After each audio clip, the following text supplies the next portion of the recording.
कार्तिक भगवान और विष्णु भगवान की कृपा आप और आपके परिवार पर सदा सर्वदा बनी रहे। आज की वीडियो में सुनिए कार्तिक मास का 13वां अध्याय।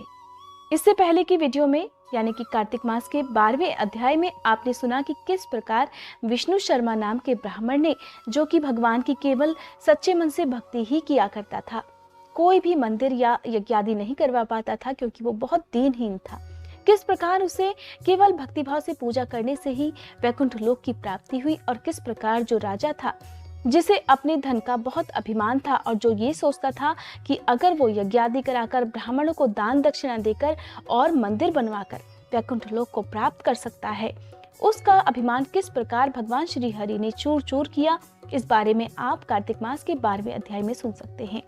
आज सुनिए कार्तिक मास का 13वां अध्याय। कार्तिक मास कृष्ण पक्ष 1 नवंबर 2021 सोमवार को सूर्योदय का समय रहेगा सुबह 6:35 और सूर्यास्त का समय रहेगा शाम 5:44। देवर्षि नारद महाराज पृथु को कार्तिक मास के महात्म्य सुना रहे हैं। अब तक की कथाएं सुनाने के पश्चात देवर्षि नारद ने कहा, हे राजा पृथु, अब मैं आपको भगवान के मंदिर में दीपदान करने तथा मार्जन अर्थात झाड़ू लगाने का महात्म्य भी सुनाता हूँ। और यह महात्म्य मुझे एक समय स्वयं ब्रह्मा जी ने सुनाया था। अत्यंत गोपनीय इस कथा को आप सभी ध्यान पूर्वक सुनिए। अत्यंत प्राचीन समय की बात है। चंद्रवंश में जयध्वज नाम का एक अत्यंत प्रतापी और प्रभुभक्त राजा राज्य करता था। वह हर दिन भगवान के मंदिर में जाकर स्वयं झाड़ू लगाता और दीप जलाया करता था। एक दिन वीतिहोत्र नामक राज पुरोहित स्वयं राजा को ये कार्य करते देखकर विस्मय से पूछने लगे, हे राजन, भगवान को प्रसन्न करने के लिए और भी अनेक भक्ति युक्त कार्य हैं, फिर मंदिर में खुद सफाई करने और दीप जलाने में इतनी अधिक श्रद्धा का क्या रहस्य है? तब राजा ने दोनों हाथ जोड़कर अत्यंत विनम्र भाव से कहा, हे महाराज, इस संबंध में मेरे पूर्व जन्म का एक अत्यंत विस्मयकारी इतिहास है जो भगवत कृपा से मुझे इस जन्म में भी याद है। यदि आपका आदेश हो तो वह घटना मैं आपको सुनाऊं।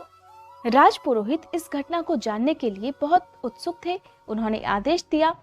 तब पूर्व जन्म की वह घटना सुनाते हुए राजा जयध्वज ने कहा, सतयुग में स्वारोचिष मनवंतर में वेद वेदांगों का जानने वाला एक ब्राह्मण था, जो अत्यंत विद्वान होते हुए भी दुष्कर्मों में लिप्त रहता था।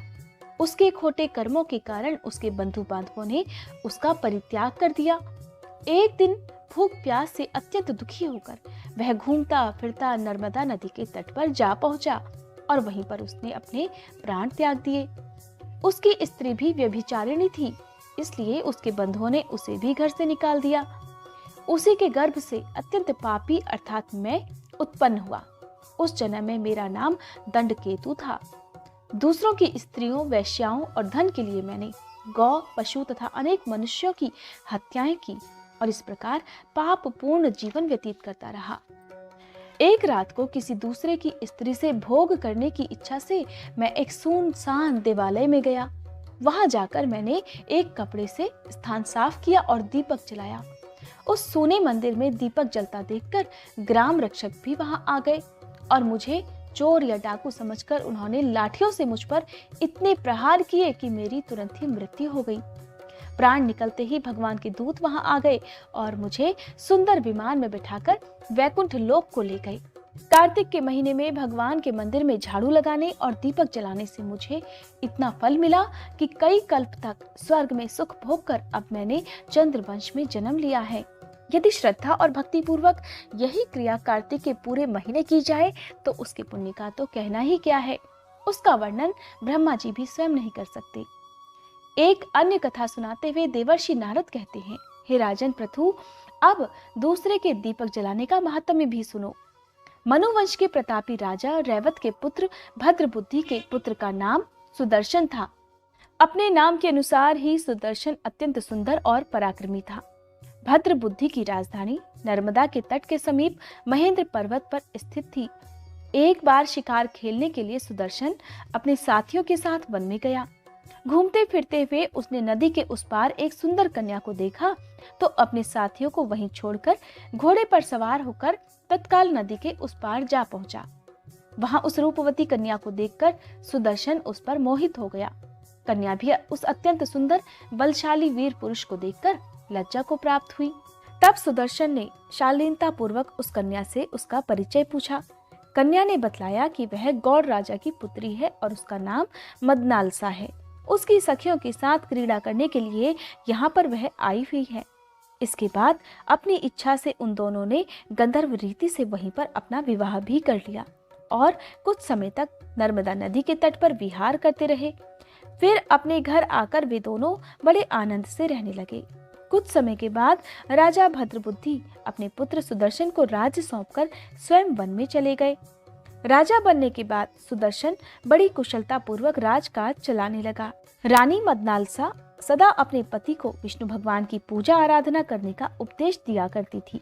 इस प्रकार वे दोनों ही भगवान के अनन्य भक्त बन गए। राजा सुदर्शन ने रानी की प्रेरणा से भगवान का एक स्वर्ण मंदिर बनवाया। अब दोनों ही प्रतिदिन उसमें भगवान का पूजन और कार्तिक मास में दीपदान किया करते थे। एक दिन रानी मंदिर में दीपक जला रही थी कि उसी समय राजा ने उसे बुला लिया, परंतु दीपक जलाकर आने में रानी को थोड़ी देर हो गई। इस पर राजा सुदर्शन ने क्रोध में आकर अपनी रानी से कहा, तुम तो कहती थी कि पति ही स्त्री का देवता होता है, फिर दीपदान करने में इतनी देर लगाकर तुमने मेरा अनादर क्यों किया? यदि देरी का कोई और गुप्त कारण हो तो कहो। तब सती साध्वी मदनालसा अत्यंत स्नेहयुक्त वचनों में कहने लगी, हे महाराज, मैं दीपदान का महत्व आपको बतलाती हूँ। अब आप ध्यान पूर्वक मेरे वचनों को सुनिए। अपने पिछले जन्म की कहानी सुनाते हुए रानी ने कहा, अपने पिछले जन्म में मैं एक चूहिया थी। गोदावरी के तट पर एक मंदिर में मैं रहा करती थी। एक दिन भगवान के मंदिर में रात को जलता हुआ दीपक बत्ती छोटी होने के कारण बुझने लगा था। तब मैंने घी खाने के लालच से बत्ती को मुंह से पकड़कर उठा लिया। मेरे ऐसा करने से दीपक की लौ तेज हो गई, परंतु इसके साथ साथ मेरा मुंह भी जल गया, जिसके कारण कुछ ही क्षणों में मेरी मृत्यु हो गई। क्योंकि रात के समय भगवान का दीपक प्रज्वलित करते हुए मेरी मृत्यु हुई थी, इस कारण मैंने ऐसा सुंदर रूप इस जन्म में पाया और आपकी रानी बन पाई। यदि कोई श्रद्धा पूर्वक भगवान के मंदिर में दीपदान करता है तो उसके फल का तो कहना ही क्या। अपनी रानी के मुंह से ऐसे वचन सुनकर राजा सुदर्शन ने आजीवन कार्तिक मास का व्रत करके भगवान के मंदिर में दीपदान किया और अंत में वैकुंठ लोक को प्राप्त हुआ।